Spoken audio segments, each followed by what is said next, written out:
Assalomu alaykum, qadrli YouTube kuzatuvchilari, xolodilnikka qiziqqan aka-ukalar. O'tgan gal A11 xatolik to'g'risida ma'lumot beraman deb to'g'risi video qila olmadim, sababi kechga qolib ketdi juda ham ko'p. Shu sababdan hozir mana erta tongda chiroyli video qilib beraman.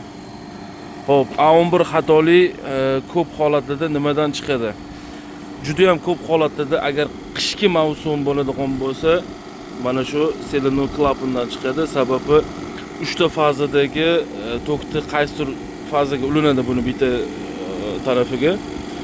O'sha imенно shunga ulangan fazada tok pasaysa, klapan ocha olmaydi va mana bu yerda freon oqyapti. Mana shu freon oqmaydi. Ikkinchi sababi RDda. Hop, RDdagi misol ligirovka qilgan vaqtda 1 ga yoki bo'lmasa 2 ga yo 1,5 ga havo soviganda davleniya mana tushib turibdi hozir 0 dan sal yuqoriroq. Shu holatda ham RDda tashlab yuboradi, o'chib qoladi. Shunda agar knopочный bo'lsa, knopkasini bosamiz, o'zi sразу restart berib yuboradi. Hop, ikkita sababi hozircha shu. Uchinchi sababimiz freon kamligi ham bo'lishi mumkin. Freon kam bo'lsa ham A11 ошибка chiqaradi. Yana nimadan bo'lishi mumkin? Ichkarida termoregulyator bor, choynakka o'xshagan narsasi. Tervada ichida setkasi bo'ladi, filtr bo'ladi. O'sha filtri tiqilib qolsa ham xuddi shunaqangi xatolik ko'rsatadi.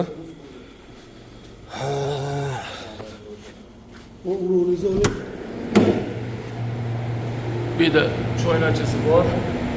Shuning ichida filtr bo'ladi. Endi uni usta qiladi, albatta o'zingiz qila olmaysiz, chunki gazni qaytarish kerak, gazni qaytarib turib keyin qaytadan tekshirish kerak bo'ladi. Hop, bu yerda A11 xatolik chiqaradi. Demasiz, fazani almashtirdingiz, bu narsa o'chib yonib turadi yoki bo'lmasa A11 chiqqan holatda bitta boy knopkasini bossangiz A11 xatolik yo'qoladi. Ozginada chiqib qolsa, tag'in mana kelgan 3 ta fazani bitta fazasini tekshirib qo'yiladi. Ustoza. Hop, keyin hop, daftarchasi bo'ladi o'zira. Daftarchasiga qaraganimizda mana har xil xatoliklar bor. A11, A22, A21 bular o'sha datchigidan bo'lishi ham mumkin. Ichkarida temperatura ko'rsatuvchi datchigi bor.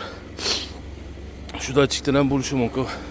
Endi bu kichkina kompressor hozir 3 ta ot kuchli. Kattaroq kompressorlar bo'lsa, mana RD ko'payadi, relay давление, o'zi hammasi relay давление bo'ladi.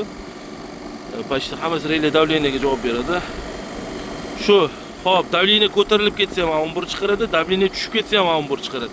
Agar yozda ichida freon bo'lib turib A11 xatolik chiqarsa, demak biling, radiatoringiz mana bizda bilasiz, bahor kelishi bilanoq terali gullaydi, qipq chiqadi va radiatori o'z-o'zidan to'lib qoladi.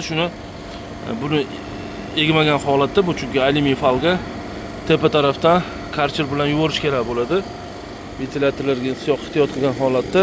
Agar shunda ham tozalaganingizda ham davleniya ko'tarilsa, siz demak yoz rosa chillasiga kelgan bo'lasiz. Kondensator komplektidan ko'ra ozgina hajmi kichikroq bo'ladi. Shu sababdan A11 xatolik chiqaraveradi, davleniya ko'tarilib ketadi, chunki bundan qizib chiqqan gazni sovutishga ulgurmaydi. Chunki yozda bu 110 gradus, 104 gradusgacha qaynaydi. Shu narsani bemalol sovutib, mana jitkis holatga olib kelish kerak bo'ladi. Hammaga rahmat, sog' bo'lasizlar. O'zingizlarni qiziqtirgan savollar bo'lsa, bemalol murojaat qilishingiz mumkin.